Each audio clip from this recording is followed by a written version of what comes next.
Italy's quiet transfer of Centauro B1 wheeled tank destroyers to Ukraine is more than another entry on a military aid list, it is a doctrinal nudge that broadens Kiev's menu of mobile firepower. Photographs circulating in recent days show vehicles already adapted with standoff slat grids and field-expedient fittings, indicating they are being prepared for operations rather than static display. Rome has not disclosed quantities, in keeping with its long-standing practice of opacity around defense shipments, but the visual evidence suggests Ukrainian crews are integrating the platforms and tailoring them with country-specific mission gear. The Centauro occupies a niche between reconnaissance armor and main battle tanks, and that niche aligns with Ukraine's persistent need to move firepower quickly across long frontages. Built on an 8x8 chassis, the vehicle prioritizes speed, road endurance, and lower maintenance demands compared with tracked fleets. In a war where artillery fires and loitering munitions punish massed concentrations, the ability to reposition direct fire assets over hundreds of kilometers on short notice has real value. At roughly 24 tons with a 4-person crew, the Centauro delivers a 105mm rifled gun derived from the British L7 family, paired with a fire control suite designed for rapid target engagement. The crucial detail for logisticians is that it fires standard NATO unitary ammunition, allowing Ukraine to draw from coalition stocks without bespoke supply chains. Skeptics will note, accurately, that a wheeled gun platform cannot absorb punishment like a modern main battle tank. That is not its purpose.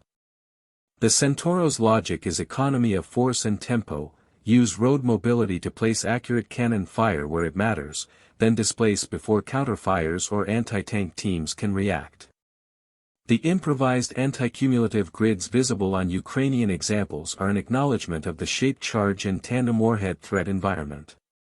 They will not turn the vehicle into a heavy tank, but they can complicate the terminal effects of common anti-armor munitions and buy survivability margins against single-hit catastrophes. Survivability, in this concept, is as much about speed, signature control, and distance as it is about steel thickness. Operationally, Ukraine gains several options. Mechanized brigades can pair Centauros with infantry carriers to form fast, road-mobile hunter-killer sections that probe seams, ambush armored thrusts, and support assaults on fortified nodes with precision direct fire. Reconnaissance battalions can exploit the vehicle's range to screen wide sectors, striking soft targets, overwatch defile, and collapse light enemy strongpoints without pulling scarce tanks from priority axes. Territorial defense formations, often tasked with economy of force missions, can use the platform to stiffen defenses, interdict supply routes, and counter raiding parties. In each case, the common 105mm family reduces the training burden on ammunition handling and allows commanders to plan fires with predictable effects. Strategically, the delivery underscores a pattern in European aid. Instead of only feeding a tracked heavy fleet, partners are seeding Ukraine with agile, road-bound systems that complement rather than duplicate main battle tanks. France's earlier provision of AMX-10 RCs hinted at this philosophy. The Centauro, with a more mature gun and proven road performance, extends it. Air transportability adds another layer, opening the possibility of rapid theater-level repositioning to exploit windows of opportunity or plug gaps after sudden attrition. In a campaign shaped by logistics as much as tactics, this flexibility matters. A convoy of wheeled gun systems can self-deploy over highways without specialized transporters, preserving tank transporters for vehicles that truly require them. None of this comes free. To translate hardware into combat power, Ukraine must stand up a support ecosystem, driver and gunnery training pipelines, turret and drivetrain maintenance capacity, spares inventories, and repair turnaround cycles measured in days, not weeks.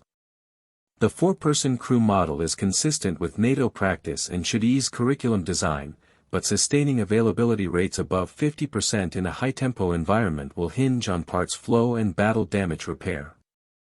Italy's decision not to reveal numbers complicates outside assessments of potential impact. A handful of vehicles would be a boutique capability, while a triple-digit fleet could alter unit tables and planning assumptions in several brigades. The information environment also shifts. Every Western platform that appears on Ukrainian roads forces Russian commanders to hedge. The presence of Centauros on a sector, real or rumored, compels reconnaissance efforts, diverts countermobility assets, and changes route selection calculus for supply echelons. This deterrent effect is subtle but cumulative. Uncertainty about where mobile direct fire punch might show up imposes friction and delay on the adversary's planning cycle. Even if the platform does not spearhead assaults, it can meaningfully thicken the connective tissue between infantry, engineer breaching teams, and artillery. Ultimately, the Centauro's value will be measured by how deftly Ukraine inserts it into combined arms patterns that already blend drones, precision artillery, electronic warfare, and dispersed maneuver. If commanders employ it as a fast, disciplined gun on wheels, not as a surrogate tank, its strengths will surface: reach, responsiveness, and an ammunition-common, coalition-friendly logistics profile. In a war defined by adaptation, Italy's contribution gives Kiev another lever to pull, one calibrated for speed and strategic mobility rather than brute armor, an asset suited to the fluid, corridor-heavy battlescapes that have come to define this conflict.